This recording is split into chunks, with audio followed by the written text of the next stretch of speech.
Hello everyone, welcome to my YouTube channel PAPC pharma classes. Last class में हम लोग ने डिस्कस किया था डायूरेटिक्स फार्माकोलॉजी सब्जेक्ट हम लोग यहाँ पे डिस्कस कर रहे थे। एंड हमने चैप्टर जो स्टार्ट किया था हमारा डायूरेटिक्स।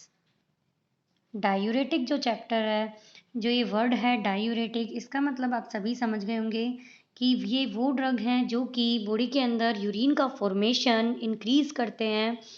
ध्यान रखना कि जो ये यूरिन है इसका फॉर्मेशन इंक्रीज होता है, ना कि इसका एक्सक्रीशन, क्योंकि जब फॉर्मेशन होगा तभी तो एक्सक्रीशन होगा ना यूरिन का।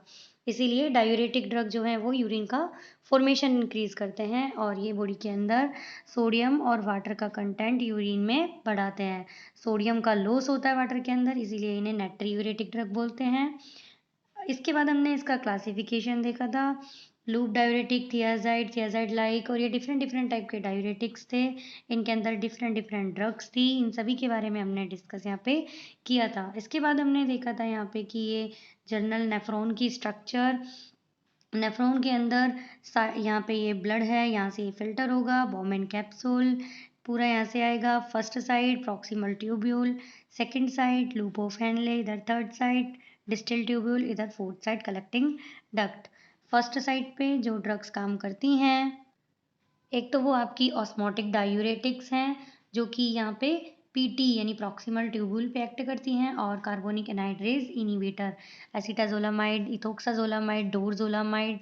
इसके बाद जो आपके लूप ऑफ हेनल है, यहाँ पे loop diuretics means furosemide and etcetera, bumetanide, ये सभी loop of Henle second side पे यहाँ पे काम करती हैं। Then after third side distal tubule या डीसीटी, डिस्टल कॉन्वुलेटेड ट्यूब्यूल इसे बोलते हैं। इसमें एक्ट करने वाली जो ड्रग है वो थियाजाइड डायूरेटिक या फिर thiazide like diuretics. And fourth one are यहाँ पे पोटेशियम स्पारिंग डायूरेटिक्स काम करते हैं। एंड इसके अलावा जो आपके डायरेक्टली एक्टिंग जो सोडियम चैनल को ब्लॉक करेंगी, सोडियम का रीएब्जॉर्प्शन बॉडी के अंदर जो कम करेंगी, वो सारी ड्रग यहाँ फोर्थ साइड कलेक्टिंग डक्ट पे काम करती है। फिर इसके बाद हमने यहाँ पे देखा था लास्ट क्लास में कि जो ये डायूरेटिक्स हैं डिफरेंट डिफरेंट टाइप के, इनका सबका मैकेनिज्म ऑफ एक्शन क्या था। साइड जैसा कि मैंने अभी बता दी थी आपको, loop diuretic sodium potassium chloride के ट्रांसपोर्ट को इनिबिट करते हैं। थियाजाइड सोडियम क्लोरीन के ट्रांसपोर्ट को इनिबिट करते हैं। ऑस्मोटिक प्रेशर इंक्रीज करते हैं, क्योंकि जब ऑस्मोटिक प्रेशर इंक्रीज हो जाता है तो वहाँ पे जो वाटर है वो अपनी तरफ खींचता है उधर, और यूरिन में हमें वाटर के कंटेंट को ही इंक्रीज करना है। देन कार्बोनिक एनहाइड्रेज इनिबिशन, ये भी पीटी पे यानी कि फर्स्ट साइड पे काम करते हैं। देन आफ्टर स्पाइरोलैक्टोन, ट्राइएम्ट्रीन एंड एमिलोलाइड, इनको SAT इस तरीके से भी याद कर सकते हैं, और ये तीनों पोटेशियम स्पारिंग डायूरेटिक्स है और पोटेशियम के लेवल को बॉडी के अंदर इंक्रीज करती हैं। देन इसके बाद जो ये डिफरेंट डिफरेंट टाइप के डायूरेटिक्स हैं, इनके सबके अपने पर्टिकुलर यूज़ हैं और सबके अपने साइड इफ़ेक्ट है। आप यहाँ देख रहे होंगे, यहाँ पे टेबल में मैंने मेंशन किया है, लूप डायूरेटिक, थियाजाइड डायूरेटिक और स्पाइरोनोलैक्टोन, ट्राइएम्ट्रीन, सबके अपने साइड इफ़ेक्ट है, सबके अपने यूजेस है।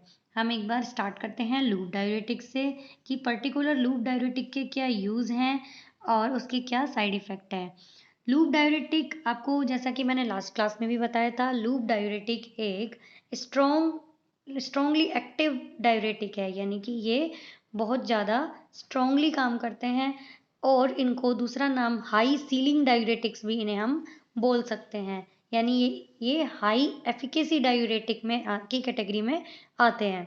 हाई एफिकेसी यानी कि ये बहुत स्ट्रॉन्गली काम करेंगे और ये यूरिन का फॉर्मेशन बहुत ज़्यादा करेंगे, लेकिन इन्हें इसी रीज़न की वजह से शॉर्ट टर्म के लिए काम में लिया जाता है, कम टाइम में ज़्यादा इफेक्ट करते हैं लूप डायूरेटिक्स। ठीक है। देन आफ्टर इसके यूजेस, लूप डायूरेटिक्स के सबसे पहले है एडिमा के अंदर। सबसे पहले इस वर्ड को समझते हैं कि ये एडिमा होता क्या है। एडिमे का मतलब होता है कि बॉडी के अंदर एक्स्ट्रा वाटर का कलेक्शन हो जाना, यानी कि पानी जो है वो इकट्ठा हो जाता है, तो हमें यूरिन के थ्रू ही पानी को हम बाहर कर सकते हैं, इसलिए हम यहाँ पे डायूरेटिक्स को काम में लेते हैं। साइड इफेक्ट अगर इसका देखें, हाइपोकैलेमिया, जैसा कि मैंने लास्ट क्लास में भी बताया था, जो ये लूप डायरेटिक्स और इधर थियाजाइड डायरेटिक्स दोनों का साइड इफेक्ट हाइपोकैलेमिया आता है। वो किस लिए आता है? क्योंकि दोनों का काम होता है सोडियम और क्लोराइड के ट्रांसपोर्ट को वहाँ पे इनिबिट करना, इस ट्रांसपोर्टर सिस्टम को इनिबिट करना। इस ट्रांसपोर्टर सिस्टम को इनिबिट करने से क्या फ़ायदा आएगा कि बॉडी के अंदर जो रीअब्जॉर्प्शन हो रहा था सोडियम का, अब वो नहीं होगा। भाई बॉडी में क्या होता है, इस तरीके से ल्यूमन पार्ट अगर मैं बताऊं, सोडियम और इधर से पोटेशियम, सोडियम का बॉडी में रीअब्जॉर्प्शन होता है, पोटेशियम बॉडी के बाहर जाता है यूरिन के थ्रू। अब जब सोडियम है ये बॉडी के अंदर रीअब्जॉर्ब यहाँ पे नहीं होगा, यहाँ पे ये रुक जाएगा, तो पोटेशियम भी बाहर नहीं आएगा, पोटेशियम भी यहाँ पे कम हो जाएगा। इसीलिए इसका साइड इफेक्ट क्या आता है? हाइपोकैलेमिया दोनों का, क्योंकि दोनों यहाँ पे सोडियम पोटेशियम क्लोराइड के ट्रांसपोर्ट को यहाँ पे इनिबिट करते हैं। सोडियम क्लोराइड इम्पोर्ट बोलो, सोडियम क्लोराइड को ट्रांसपोर्ट बोल लो, इस ट्रांसपोर्टर सिस्टम को इनिबिट करते हैं और पोटेशियम की बॉडी के अंदर कमी आ जाती है। इसीलिए इन्हें हम, इसका साइड इफेक्ट हाइपोकैलेमिया आता है। एडिमा में हमने देखा कि लूप डायरेटिक का यूज होता है। फिर देन देखते हैं हाइपरटेंशन। एडिमा के अंदर वाटर का कलेक्शन इंक्रीज हो जाता है। वाटर का कलेक्शन इंक्रीज होने से ब्लड का वॉल्यूम भी इंक्रीज हो जाता है। ब्लड का वॉल्यूम जब इंक्रीज हो गया, हमारी बॉडी में नॉर्मल ब्लड का लेवल 5 लीटर रहता है, लेकिन अगर ब्लड वॉल्यूम बॉडी के अंदर बढ़ गया तो वो जो हमारी नर्व्स है, वेन्स है, इनसे बाहर कलेक्ट हो जाएगा। कलेक्ट हो जाएगा तो उसका अमाउंट बढ़ जाएगा, अमाउंट बढ़ जाएगा तो वाटर का कंटेंट बढ़ेगा, वाटर का कंटेंट बढ़ेगा तो वो एडिमा की प्रॉब्लम कॉज करेगा। इसीलिए लूप डायरेटिक और थियाजाइड डायरेटिक दोनों का काम इधर एडिमा के लिए यूज में आता है। नेक्स्ट इसके बाद यूज देखते हैं हम लूप डायरेटिक्स का हाइपरटेंशन के अंदर, यहाँ पे ये काम आता है। जब हमने अभी पढ़ा कि वॉल पे प्रेशर बढ़ता है, ब्लड वॉल्यूम का अमाउंट ज़्यादा होने की वजह से वॉल पे प्रेशर बढ़ जाता है। वॉल पे प्रेशर बढ़ गया तो ब्लड का प्रेशर जब वॉल पे बढ़ा तो क्या हुआ, उसे बीपी जो है वहाँ पे इंक्रीज हो गया। भाई यहाँ पे ब्लड का प्रेशर वॉल के ऊपर बढ़ा है तो उसका वाटर का कंटेंट भी बढ़ेगा। वाटर का कंटेंट बढ़ा तो हमें डायूरेटिक काम में लेने पड़ेंगे, जिससे कि वो यूरिन के थ्रू बॉडी के बाहर आएंगे। इसलिए हाइपरटेंशन में लूप डायूरेटिक का यूज़ है। इधर थियाजाइड डायूरेटिक का भी हाइपरटेंशन में इसीलिए यूज़ आता है। नेक्स्ट यहाँ पे है लूप डायरेटिक का यूज CHF का मीन्स होता है congestive heart failure. Congestive heart failure इसका यूज में आता है। CHF जो है हार्ट की प्रॉब्लम है, इसको हम अगर स्पेशली देखें तो ये LVF होता है। LVF means left ventricular failure. CHF means congestive heart failure. ये एक डिजीज है, लेकिन बेसिकली ये होती किससे है? लेफ्ट वेंट्रिक्यूल के फेल होने की वजह से ये डिजीज होती है, जो कंजेस्टिव हार्ट फेलर होती है। इसके बाद हम देखते हैं जो ये CHF की प्रॉब्लम है, ये बेसिकली अभी मैंने बोला कि LVF की वजह से होती है, लेफ्ट वेंट्रिक्यूल के फेल होने की वजह से यहाँ पे होती है। मान लीजिए ये आपका यहाँ पे हार्ट है, इसको यहाँ से मैंने इस तरीके से बनाया, यहाँ पे लेफ्ट वेंट्रिक्यूल होता है। ये क्या करता है कि CHF की प्रॉब्लम में ये इनकेपेबल होता है, ये कॉन्ट्रैक्ट नहीं कर पाता हार्ट की मसल को प्रॉपरली, जिससे कि क्या ब्लड पंप आउट वहाँ पे नहीं होगा। क्योंकि आप लोग को पता है कंजेस्टिव हार्ट फेलर के अंदर क्या है कि ब्लड को पंप आउट करने के लिए हार्ट इनकेपेबल होता है, और हार्ट में भी क्या? लेफ्ट वेंट्रिक्यूल। अब ब्लड पंप आउट वहाँ पे अगर नहीं होगा तो बॉडी में ब्लड की सप्लाई नहीं होगी। ब्लड की सप्लाई अब अगर नहीं होगी तो वहाँ पे जो बीपी है वो भी वहाँ पे कम हो जाएगा। बीपी यहाँ पे कम हो गया तो ये मैसेज जाएगा किसको? ब्रेन को भाई बोला कि भाई यहाँ पे ब्लड की सप्लाई नहीं हो रही है, हार्ट काम नहीं कर रहा है, तो ब्रेन को पता चलेगा। ब्रेन वहाँ पे क्या करेगा? आपके ये जो ये सिंपैथेटिक नर्वस सिस्टम है, इसको क्या करेगा? यहाँ पे ये activate, sympathetic nervous system activate हो गया। ये होने की वजह से जो एड्रेनलिन और नॉन एड्रेनलिन है ये रिलीज होंगे। ये न्यूरोट्रांसमीटर है, SNS से रिलीज होते हैं। HFE के सब्जेक्ट में ये ज़्यादा डिटेल में पढ़ते हैं हम लोग, लेकिन अभी यहाँ पे इतना देखना कि जो सिंपैथेटिक नर्वस सिस्टम है, यहाँ से नॉर एड्रेनलिन एड्रेनलिन इनका रिलीज हो जाएगा। इनका रिलीज होने की वजह से जो ये एड्रेनलिन और नॉन एड्रेनलिन थे, ये यहाँ पे रेनिन के सिक्रेशन को इंक्रीज करेंगे। रेनिन का सिक्रेशन किससे होता है? किडनी से। रेनिन का सिक्रेशन किडनी से होगा। किडनी में भी क्या? एल्डोस्टेरोन जो है ये भी किडनी से सीक्रेट होने वाला हार्मोन है, जिसका काम क्या होता है यहाँ पे, सोडियम और वाटर के रिटेंशन को बॉडी के अंदर इंक्रीज करना। इसीलिए हम यहाँ पे क्या, एल्डोस्टेरोन एंटागोनिस्ट लेते हैं, जिससे कि क्या, जो एल्डोस्टेरोन है ये बॉडी के अंदर सोडियम और वाटर इनका रिटेंशन ना कर पाए और वो यूरिन के थ्रू बॉडी से बाहर निकले। इसीलिए जो ये वाटर का कंटेंट जब यहाँ पे एल्डोस्टेरोन एंटागोनिस्ट अगर हमने नहीं दिए हैं तो बॉडी के अंदर वो इंक्रीज हो जाते हैं। इंक्रीज होने की वजह से यहाँ पे प्रॉब्लम किसकी आती है, आपके एडिमा की। ये इसका थोड़ा सा कॉन्सेप्ट था, एडिमा किस तरीके से साइड इफेक्ट आता है, और CHF में जो ये लूप डायरेटिक है ये कैसे काम करते हैं, क्योंकि जब एडिमा की प्रॉब्लम हो गई तो हमने यहाँ पे लूप डायरेटिक काम में लिए। भाई CHF और LVF के थ्रू यहाँ पे जब लेफ्ट वेंट्रिक्यूल काम नहीं कर रहा था तो इतनी सारी चीज़ें, सारा रेनिन का सिक्रेशन इंक्रीज हुआ किडनी के थ्रू, एल्डोस्टेरोन बढ़ा और वो सोडियम वाटर के रीअब्जॉर्प्शन को बॉडी में बढ़ाएगा। बॉडी में बढ़ने के बाद एडिमा की प्रॉब्लम होगी और वो लूप डायरेटिक के थ्रू हम लोग ट्रीट करेंगे या फिर थियाजाइड डायरेटिक के थ्रू। एडिमा के अंदर, हाइपरटेंशन के अंदर इनका यूज़ है। यहाँ पे देखते हैं साइड इफेक्ट। अभी हमने देखे कि यूज़ में आ रहे थे लूप डायरेटिक का और थियाजाइड डायरेटिक का साइड इफेक्ट हाइपोकैलेमिया। नेक्स्ट है हाइपोनेट्रीमिया। हाइपोनेट्रीमिया का मतलब क्या होता है कि जो सोडियम है, जैसा कि हमने बोला डायूरेटिक ड्रग क्या कहलाती हैं, नेट्रियूरेटिक ड्रग। इसीलिए हाइपोनेट्रीमिया यानी कि बॉडी के अंदर सोडियम का लेवल कम होना। जब सोडियम यूरिन के थ्रू हम लोग बढ़ाते रहेंगे, यूरिन से बाहर करते रहेंगे, तो बॉडी के अंदर सोडियम का कंटेंट जो है क्या, कम हो जाएगा। इसीलिए हाइपोनेट्रीमिया की प्रॉब्लम होगी। इसके साथ और समस्याएं होती है जिसको हम बोलते हैं acute saline loss. Acute saline loss. Acute saline loss का मीन्स क्या हुआ, बॉडी के अंदर जो भी कम है, जो भी आपके मैग्नीशियम आयंस जो हैं, इंपॉर्टेंट क्लोराइड आयंस जो हैं, इन सभी का टोटली इलेक्ट्रोलाइट इम्बैलेंस हो जाएगा। इसीलिए एक वर्ष उसके लिए वर्ड दे दिया एक्यूट सलाइन लॉस। ये भी साइड इफेक्ट आता है इसका। नेक्स्ट इसमें आगे देखते हैं कि कौन सा साइड इफेक्ट आता है लूप डायरेटिक का, हाइपरग्लाइसेमिया। हाइपरग्लाइसेमिया थियाजाइड डायरेटिक्स का भी साइड इफेक्ट है। अब हाइपरग्लाइसेमिया का मतलब क्या हुआ, बॉडी के अंदर शुगर लेवल बढ़ना। अब आप सोच रहे होंगे ये डायरेटिक तो यूरिन बढ़ाते हैं, अब ये शुगर का लेवल कैसे बढ़ रहा है। इसके लिए एक कॉन्सेप्ट है, वो ये है कि बॉडी के अंदर जो हमारा पेनक्रियाज है, एंडोक्राइन ग्लैंड है, वहाँ पे पेनक्रियाज एक ग्लैंड है। पेनक्रियाज जो है इसका काम क्या होता है, इंसुलिन का सिक्रेशन करना। किसका सिक्रेशन, इंसुलिन का सिक्रेशन करना। अब ऐसे पेनक्रियाज से डायरेक्टली इंसुलिन तो बनता नहीं है, पेनक्रियाज में जो प्रो इंसुलिन है वो यहाँ पे स्टोर फॉर्म में रहता है। प्रो इंसुलिन से देन आफ्टर बनता है क्या, इंसुलिन। क्या बनता है, इंसुलिन। अब प्रो इंसुलिन से इंसुलिन बनने के लिए बीच में कैटालिस्ट का काम भी होना चाहिए। वो काम करता है क्या, सोडियम, पोटेशियम।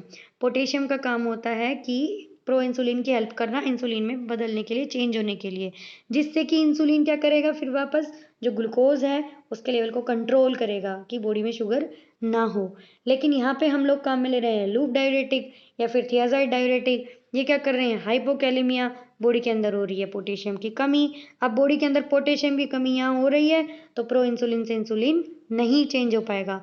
जब इंसुलिन ही नहीं बदल पाया, नहीं बन पाया, तो वो ग्लूकोज को कैसे कम करेगा, ग्लूकोज का अमाउंट बॉडी के अंदर बढ़ेगा। इसीलिए यहाँ पे हाइपरग्लाइसेमिया साइड इफेक्ट आता है, हाइपरग्लाइसेमिया, लूप डायरेटिक और थियाजाइड डायरेटिक दोनों का। नेक्स्ट साइड इफेक्ट हम देखते हैं हाइपर यूरिकेमिया। ये क्या है कि यूरिक एसिड के क्रिस्टल्स जो है वो नी के अंदर डिपॉजिट हो जाते हैं। कौन से क्रिस्टल, यूरिक एसिड के। इसीलिए इसको बोल दिया हाइपर यूरिकेमिया, यानी कि हाइपर ज़्यादा जमा हो जाते हैं, जिससे कि कौन सी प्रॉब्लम आती है, आपके गाउट की प्रॉब्लम। बेसिकली गाउट की प्रॉब्लम आती है, ये इसका साइड इफेक्ट। नेक्स्ट है ओटोटॉक्सिसिटी, हिपैटोटॉक्सिसिटी। लूप डायरेटिक के साइड इफेक्ट आते हैं, ये थियाजाइड के नहीं आते। ये दोनों थियाजाइड का हाइपोकैलेमिया, हाइपरग्लाइसीमिया, हाइपरयूरिकेमिया। लूप डायरेटिक के ओटोटॉक्सिसिटी, हिपैटोटॉक्सिसिटी। ये कैसे कि जो ओटोटॉक्सिसिटी मीन्स सुनना कम होना, ईयर की साइड इफेक्ट है ये। हिपैटोटॉक्सिसिटी यानी कि जो लिवर है इसकी टॉक्सिसिटी बढ़ जाती है। लिवर के अंदर जब मेटाबोलाइज नहीं हो पाते सही से तो वहाँ पे हिपैटोटॉक्सिसिटी की प्रॉब्लम आती है। लूप डायूरेटिक जो है इनके साइड इफ़ेक्ट ज़्यादा हैं कंपेयर टू थियाजाइड डायूरेटिक, इसीलिए ये शॉर्ट टर्म के लिए काम में लिए जाते हैं। अब हम देखते हैं थियाजाइड डायूरेटिक जो हैं ये, इनके साइड इफ़ेक्ट हमने देखे। यहाँ पे एक और है कि थियाज़ाइड डाययूरेटिक किस कंडीशन में काम में नहीं लेते हैं, डायबिटीज़ मेलाइटस में। लेकिन आप देख रहे होंगे यूजेज में डायबिटीज़ इंसिपिडस में काम में लेते हैं, डायबिटीज़ मेलाइटस में काम में नहीं लेते हैं, इंसिपिडस में लेते हैं। डायबिटीज़ मेलाइटस एक नॉर्मल टाइप की डायबिटीज़ है, यहाँ पे ऑलरेडी हाइपरग्लाइसीमिया हो रहा है, इसीलिए यहाँ पे हम काम में नहीं लेंगे। लेकिन डायबिटीज़ इंसिपिडस थोड़ी सी अलग टाइप की डायबिटीज़ है। डायबिटीज़ इंसिपिडस अगर हम देखें कि ये प्रॉपर इसका ट्रीटमेंट, तो प्रॉपर ट्रीटमेंट इसका थियाज़ाइड डाययूरेटिक नहीं है, लेकिन इसका प्रॉपर ट्रीटमेंट जो होता है वो एक हार्मोन के थ्रू होता है, वैसोप्रेसिन के थ्रू। किसके थ्रू? वैसोप्रेसिन के थ्रू। ये एक अलग कॉन्सेप्ट है। हम देखते हैं कि थियाज़ाइड डाययूरेटिक डायबिटीज़ इंसिपिडस में कैसे काम कर सकते हैं। थियाज़ाइड डाययूरेटिक्स जो है डायबिटीज़ इंसिपिडस के अंदर यहाँ पे क्या होता है कि पॉलीयूरिया होता है। पॉलीयूरिया मीन्स बार बार यूरिन की प्रॉब्लम होती है, उसको बोलते हैं पॉलीयूरिया, यानी बहुत बार यूरिन के लिए जाना। लेकिन थियाज़ाइड डाययूरेटिक्स जो है आप कहेंगे इसका काम भी यूरिन को बढ़ाना है, यहाँ पे ऑलरेडी यूरिन बढ़ रहा है, तो ये तो और ज़्यादा समस्या हो गई। समस्या तो हो गई एक बार, कोई बात नहीं, यूरिन हमने यहाँ पे बढ़ाया। एक बार मैं नेफ्रॉन का डायग्राम यहाँ पे अगर जनरल वे में बनाऊँ, ये आपके लूप ऑफ हेनले, इधर से ये DCT और कलेक्टिंग डक्ट, यहाँ पे ब्लड का फिल्ट्रेशन होता है। थियाज़ाइड डाययूरेटिक्स क्या करते हैं, थर्ड साइड पे काम करते हैं, किस पे? DT पे। थियाज़ाइड डाययूरेटिक का काम क्या है? सोडियम क्लोरीन के ट्रांसपोर्ट सिस्टम को इनिबिट करना। अब ये क्या करेंगे, यहाँ पे यूरिन को यहाँ से बढ़ाएंगे, सोडियम का कंटेंट यहाँ से रोकेंगे बॉडी में रीअब्जॉर्ब होने से, और यूरिन में उसको इंक्रीज करेंगे। यूरिन में जब थियाज़ाइड डाययूरेटिक्स जो है उनका इंक्रीज हो गया यूरिन यहाँ पे, और ऑलरेडी डायबिटीज़ इंसिपिडस में यूरिन जो है वैसे ही इंक्रीज था।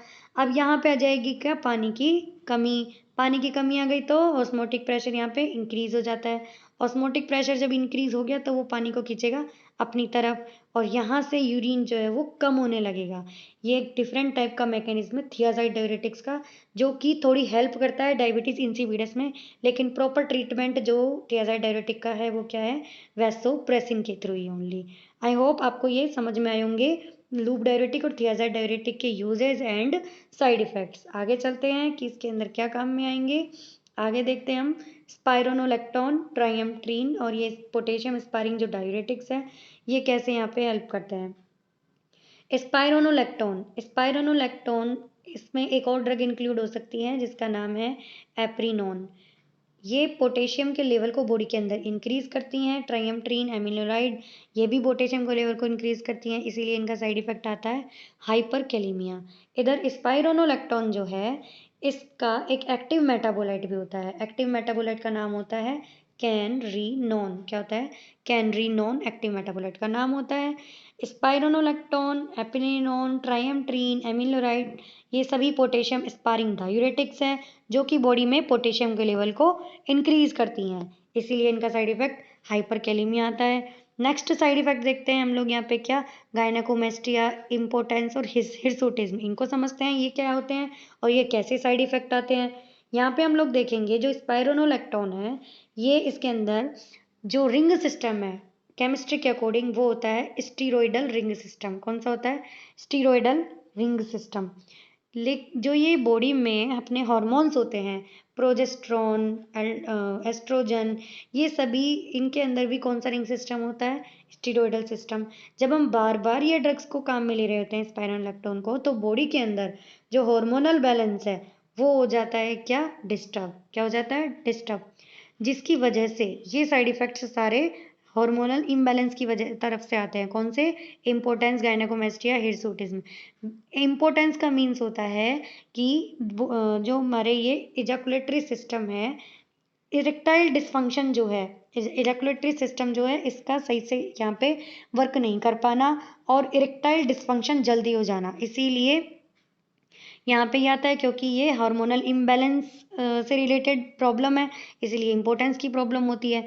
गायनेकोमेस्टिया, गायनेकोमेस्टिया का मतलब होता है जो ब्रेस्ट है उसकी साइज जो है वो इंक्रीज होना, ब्रेस्ट की साइज इंक्रीज होना। किसमें? मेल्स में, फीमेल में नहीं, मेल्स में ब्रेस्ट की साइज इंक्रीज होना, इसीलिए यहाँ पे साइड इफेक्ट की तरह काम करता है गायनेकोमेस्टिया।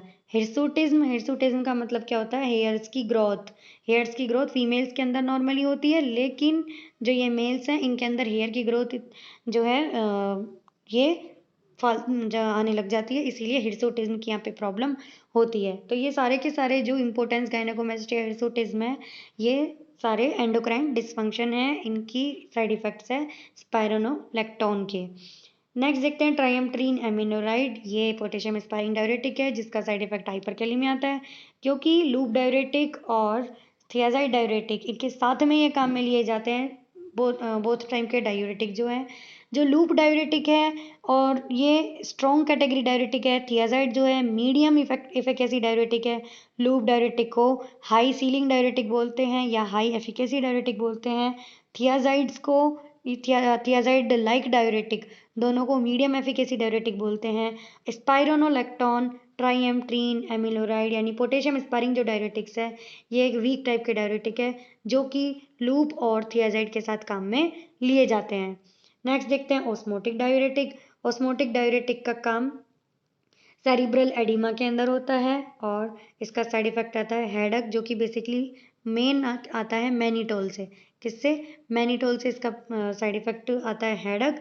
सेरिब्रल एडिमा, एडिमा आपको पता है वाटर का कंटेंट इंक्रीज होना ना। सेरिब्रल मीन्स किससे? ब्रेन से, या ब्रेन एडिमा भी बोल सकते हैं। ये एचएपी के अंदर ब्रेन एक अपने आप में बड़ा चैप्टर है। सेरिब्रल वहाँ पे पार्ट है जिसके अंदर एडिमा की प्रॉब्लम हो जाती है और वहाँ पे ऑस्मोटिक डायूरेटिक जो है वो काम में आते हैं। नेक्स्ट देखते हैं कार्बोनिक एनहाइड्रेज इनिबिटर। इनका काम किस में आता है? ग्लूकोमा के अंदर, और इसका जो साइड इफेक्ट है वो है systemic acidosis. Carbonic anhydrase inhibitors carbonic anhydrase को इनिबिट करके अपना मैकेनिज्म करते हैं। बाइकार्बोनेट आयन जो है इनके सिक्रेशन को ये इनिबिट करते हैं। जब यहाँ पे ज़्यादा कंटेंट इसका हो जाता है बाइकार्बोनेट आयंस का, तो ये इसके कंटेंट को कम करेंगे। अब जब ज़्यादा कम हो गया, पीएच ज़्यादा कम हो जाती है, तो वहाँ पे एसिडिटी हो जाएगी, इसीलिए साइड इफेक्ट इसका सिस्टेमिक एसिडोसिस आता है। और इस कार्बोनिक एनहाइड्रेज इनिबिटर्स जो हैं इनके यूज आते हैं किसमें? ग्लूकोमा के अंदर। ग्लूकोमा क्या होता है? ग्लूकोमा कौन से ऑर्गन की डिजीज़ है? ग्लूकोमा आई की डिजीज़ है। आई के अंदर एक यहाँ पे लिक्विड प्रेजेंट होता है, उसका जो आईओटी प्रेशर है वो होता है आपका क्या? 10 से 21 mmHg। क्या? 10 से 21 mmHg। अगर ये ज़्यादा हो गया, मीन्स 21 से ज़्यादा हो गया, तो वहाँ पे ग्लूकोमा की प्रॉब्लम अराइज होती है, जिसके अंदर ये कार्बोनिक एनहाइड्रेज इनिबिटर जो है, जब ये इसका लिक्विड बढ़ गया, इस जो आई के अंदर प्रेजेंट था, तो कार्बोनिक एनहाइड्रेज इनिबिटर्स काम में लेंगे, जिससे कि ये आई के अंदर का जो लिक्विड है उसको कम करेगा। और इसका एक और यूज ले सकते हैं जो कार्बोनिक एनहाइड्रेज इनिबिटर है, वो किसके अंदर? एल्कलोसिस के अंदर या फिर मेटाबॉलिक एल्कलोसिस के अंदर। जब हमें यहाँ पे एसिडिटी को कम करना है, ज़रूरत से ज़्यादा अगर बाइकार्बोनेट आयन हो गए तो हम उसको कम करेंगे, इसीलिए यहाँ पे एसिडोसिस हुआ। लेकिन एक नॉर्मल लेवल पे कम होते हैं तो एल्कलोसिस हुआ। यहाँ पे इनको काम में ले सकते हैं। तो ये इस तरीके से डिफरेंट डिफरेंट टाइप के डायूरेटिक्स और उनके मैकेनिज्म ऑफ एक्शन, इधर ये इनके यूजेज और इनके साइड इफ़ेक्ट्स। इसके अलावा आपने ये स्टार्टिंग में नेफ्रॉन वगैरह ये सब देख ही लिया था। डायूरेटिक्स हमने बेसिकली पूरा पढ़ा है कि ये कौन कौन से होते हैं, कैसे काम करते हैं, इनका क्या क्लासिफिकेशन है, मैकेनिज्म ऑफ एक्शन, ये सभी इसके अंदर काम में आते हैं। अगर मैं बात करूं किसी स्पेशल टाइप के डायूरेटिक की किसी स्पेशल डिजीज़ के अंदर, तो आपने एडिमा अभी पढ़ा, उसके अंदर लूप डायूरेटिक्स जो है इनका यूज़ होता है। लूप डायूरेटिक में भी अगर हम देखें तो फ्रूसेमाइड एक ड्रग होती है। फ्रूसेमाइड से भी ज़्यादा 40 टाइम्स मोर पोटेंट एक और ड्रग होती है जिसका यहाँ पे यूज़ में लिया जाता है। इसको मैं थोड़ा सा अलग लिख के बताती हूँ इसमें। वो कैसे कि जो आपके पल्मनरी एडिमा है, कौन सा? Pulmonary oedema. पल्मनरी एडिमा यानी कि लंग्स के अंदर पानी का बढ़ जाना, तो उसके अंदर काम में आएगी ब्यूमेटेनाइड। कौन सी? ब्यूमेटेनाइड। ये ड्रग जो आपके लूप डायरेटिक फ्रूसेमाइड मैंने बोला था, इससे 40 टाइम मोर पोटेंट ड्रग होती है जो कि पल्मनरी एडिमा के अंदर काम में आएगी। नेक्स्ट अगर मैं बताऊं, जो आपके हाइपरटेंशन की प्रॉब्लम होती है बीपी के अंदर, हम उसमें लूप डायरेटिक काम में लेते हैं। लूप डायरेटिक शॉर्ट टर्म के लिए काम में आते हैं, थियाजाइड डायरेटिक लॉन्ग टर्म के लिए काम में आते हैं। दोनों का साइड इफेक्ट हाइपोकैलेमिया होता है। अब ये पूछना गलत बात होगा कि हाइपोकैलेमिया किससे ज़्यादा होगा। भाई हम जो चीज़ ज़्यादा लेंगे उसी का साइड इफेक्ट तो ज़्यादा आएगा ना। लेकिन अगर जनरल वे में समझें इस चीज़ को, तो थियाजाइड डायरेटिक का हाइपोकैलेमिया ज़्यादा आएगा, क्योंकि ये लॉन्ग टर्म के लिए काम में लेते हैं, लूप डायरेटिक शॉर्ट टर्म के लिए। इसके अलावा हमने कभी ग्लूकोमा की प्रॉब्लम पढ़ी। ग्लूकोमा के अंदर हमने देखे कार्बोनिक एनहाइड्रेज इनहिबिटर्स काम में आते हैं, उसमें भी कौन सा, एसिटाजोलामाइड। बेसिकली ग्लूकोमा में एसिटाजोलामाइड काम में लेते हैं as a diuretic. Acute congestive glaucoma अगर किसी को हो जाए उसके अंदर ऑस्मोटिक डायूरेटिक काम में आते हैं। स्टार्टिंग में मैंने आपको बताया था जो डायूरेटिक है इनका यूज़ पॉइजनिंग के अंदर भी काम में आता है। पॉइजनिंग में भी लूप डायूरेटिक को काम में लेंगे या फिर ऑस्मोटिक डायूरेटिक को, क्योंकि ये जो है दोनों स्ट्रॉन्ग कैटेगरी के डायूरेटिक है। इसके अलावा जो सेरिब्रल एडिमा की प्रॉब्लम होती है वो भी ट्रीट किससे होगी, ऑस्मोटिक डायूरेटिक से, क्योंकि ये स्ट्रॉन्ग कैटेगरी के डायूरेटिक है। डायूरेटिक्स की कुछ ड्रग के साथ ड्रग इंट्रैक्शंस भी होते हैं। वो कैसे, कौन कौन सी ड्रग इसके अंदर काम कर सकती है। हमने देखा है कि लूप डायूरेटिक जो है इनका साइड इफेक्ट आता है ओटोटॉक्सिसिटी, यानी कि सुन्ना कम होना। अगर हम एक टाइप की एंटीबायोटिक एमिनोग्लाइकोसाइड एंटीबायोटिक की बात करें तो इसका भी साइड इफेक्ट ओटोटॉक्सिसिटी आता है। वो कैसे आता है, ये एक अपना इसका अलग मैकेनिज्म है, लेकिन हम जनरल पढ़ें तो जो हमारा कान है इसकी शेप जो है इस तरीके की होती है, 8 के जैसी हो गई। 8 का मतलब क्या, 8th क्रैनियल नर्व जो हमारी प्रेजेंट होती है, वेस्टिबुलो कॉक्लियर, जिसका काम होता है सुनने का काम करना, वो हमारी नर्व डैमेज हो जाती है एमिनो ग्लाइकोसाइड से। अब हम लूप डायरेटिक ऑलरेडी ले रहे थे, इनसे पहले ही सुनना कम हो रहा है, अब हमने ये ले लिया एमिनो ग्लाइकोसाइड, तो और भी ज़्यादा सुनना वहाँ पे कम हो जाएगा और ऑटोटॉक्सिसिटी बढ़ जाएगी, जिसे क्या बोलते हैं, एडिटिव ऑटोटॉक्सिसिटी। नेक्स्ट हम अगर लूप डायरेटिक्स को सिफेलोस्पोरिन्स के साथ लेते हैं, किसके साथ, सिफेलोस्पोरिन्स के साथ, ये भी एक टाइप की एंटीबायोटिक है। इनका भी साइड इफेक्ट क्या आता है, नेफ्रोटॉक्सिसिटी। सिफेलोस्पोरिन भी अलग अलग जनरेशन में होती है, स्पेशली अगर हम बात करें फर्स्ट जनरेशन की सिफेलोस्पोरिन्स की, तो वहाँ पे जो नेफ्रोटॉक्सिसिटी है वो बढ़ जाएगी और एडिटिव नेफ्रोटॉक्सिसिटी जो है वो वहाँ पे कोज होगी। तो इस टाइप से ये कुछ ड्रग इंट्रैक्शंस थे डायूरेटिक के। आई होप आपको ये समझ में आ गए होंगे कि कौन कौन से डायरेटिक है, क्या उनका मैकेनिज्म ऑफ एक्शन है और उनका जर्नल क्या साइड इफेक्ट है, ड्रग इंट्रैक्शन है। इसी के साथ हम आज की क्लास फिनिश करते हैं। तब तक के लिए थैंक यू, धन्यवाद, जय हिंद, जय भारत।